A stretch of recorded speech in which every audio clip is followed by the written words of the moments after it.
ನನ್ನ ಕೌಟುಂಬಿಕ ಜೀವನದೊಳಗೆ ಬಹಳಷ್ಟು ಕಷ್ಟ ಕಾರ್ಪಣೆಗಳು ಇದ್ದು ನಾನು ಎಲ್ಲರನ್ನು ಬದುಕಬೇಕಾಗಿತ್ತು, ಎಲ್ಲರಿಗೂ ರೊಟ್ಟಿ ತಿನ್ನಿಸಿ ಆಮೇಲೆ ತಿನ್ನಬೇಕಾಗಿತ್ತು, ಎಲ್ಲರನ್ನೂ ಸಾಕಿ ಜೀವಂತಿಟ್ಟು ಏನಾರ ಸಾಧನೆ ಮಾಡಬೇಕಾಗಿತ್ತು. ನಾನು ಒಬ್ಬನ ಆಗಿಬಿಡುನು ಅಂಥೇಳಿ ಹೋಗಿ ಬಿಟ್ಟಿದ್ರೆ ಬೆಂಗಳೂರಿಗೆ ಏನೋ ಆಗಿರ್ತಿದ್ದೆ, ಏನೋ ಆಗಿ ಯಾವುದೋ ಒಂದು ರಾಜ್ಯದಾಗ ಇರ್ತಿದ್ದೆ. ಆದ್ರೆ ನೋಡಕ್ಕೆ ನಮ್ಮ ಅವ್ವ ಇರ್ತಿದ್ದಿಲ್ಲ, ನಮ್ಮ ಅಣ್ಣತಮ್ಮ ಇರ್ತಿದ್ದಿಲ್ಲ, ಯಾರೂ ಇರ್ತಿದ್ದಿಲ್ಲ. ಆದ್ರೆ ನಮ್ಮ ಅವ್ವನ ಜೀವಂತ ಇಟ್ಕೊಂಡು ಇವತ್ತು ನಮ್ಮ ಅವನ್ನ ನನ್ನ ಮನೆಯೊಳಗೆ ಇಟ್ಕೊಂಡು ಪ್ರತಿಯೊಂದನ್ನು ದಿನಾಲೂ ಹೊರಗೆ ಬರೋ ಮುಂದೆ ನಾ ಹೋಗಿ ಬರಲೇ ಅಂತ ಹೇಳ್ತೀನಿ. ಅಂದ್ರೆ ನನ್ನ ಕೋಟ್ ಹೆಂಗೈತೆ ನೋಡ್ಬಿ ಅಂತ ತೋರಿಸಿ ಬರ್ತೀನಿ ಆಕಿಗೆ. ದಿನಾ ಒಂದು ನಮ್ಮನೆ ಕೋಟು. ಖುಷಿ, ತಾಯಿಗೆ ಖುಷಿ.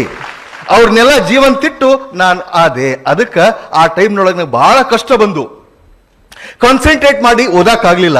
ಡಿಪ್ರೆಷನಿಗೆ ಹೋಗಿದ್ದೆ, ಆಲ್ಮೋಸ್ಟ್ ಡಿಪ್ರೆಷನ್ಗೆ ಹೋಗಿದ್ದೆ.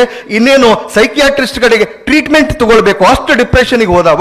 ಮತ್ತು ಮೇನ್ ಸ್ಟ್ರೀಮಿಗೆ ಬಂದು ಅಭ್ಯಾಸ ಮಾಡಿ KS ನೊಳಗೆ ಚಲೋ ರ್ಯಾಂಕ್ ಬಂತು, ಚಲೋ ಮಾರ್ಕ್ಸ್ ಬಂದು.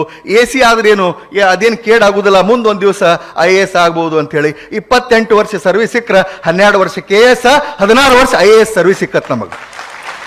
ಮತ್ತು ಇನ್ನೊಂದೇನಂತಂದ್ರೆ ಯಾವ ಊರಾಗ ಸಾಲಿ ಕಲಿತು, ಯಾವ ಊರಾಗ ಕಷ್ಟಪಟ್ಟು, ಯಾವ ಊರಾಗ ಹವೈ ಚಪ್ಪಲ್ ಹಾಕೊಳಕ್ಕಿಲ್ದ, ಯಾವ ಊರಾಗ ಬಟ್ಟಿಲ್ದ, ಮಂದಿ ಅರಿಬಿ ಹಾಕೊಂಡು ನಾವು MA ಇಂಗ್ಲಿಷ್ ಮಾಡಿ ಗೋಲ್ಡ್ ಮೆಡಲ್ ತಗೊಂಡು, ಮಂದಿ ಕೋಟ್ ಹಾಕೊಂಡು ಗೋಲ್ಡ್ ಮೆಡಲ್ಸ್ ಏನ್ ಮಾಡ್ಕೊಂಡಿದ್ವಿ, ಅದ ಊರಾಗ ಫಸ್ಟ್ ಪೋಸ್ಟಿಂಗ್ AC ಅಂತ ಕೊಟ್ಟ ದೇವರ. ಅಲ್ಲೇ ಮಾಡಿದ್ವಿ, ಅಲ್ಲೇ ADC ಮಾಡಿದ್ವಿ, ಎಲ್ಲ ಮಾಡಿದ್ವಿ. ಎಲ್ಲಿ ಕಳ್ಕೊಂಡಿರ್ತೀವಿ ಅಲ್ಲೇ ಹುಡುಕ್ಬೇಕಂತ ಹೇಳ್ತಾರಲ್ಲ ಹಂಗ.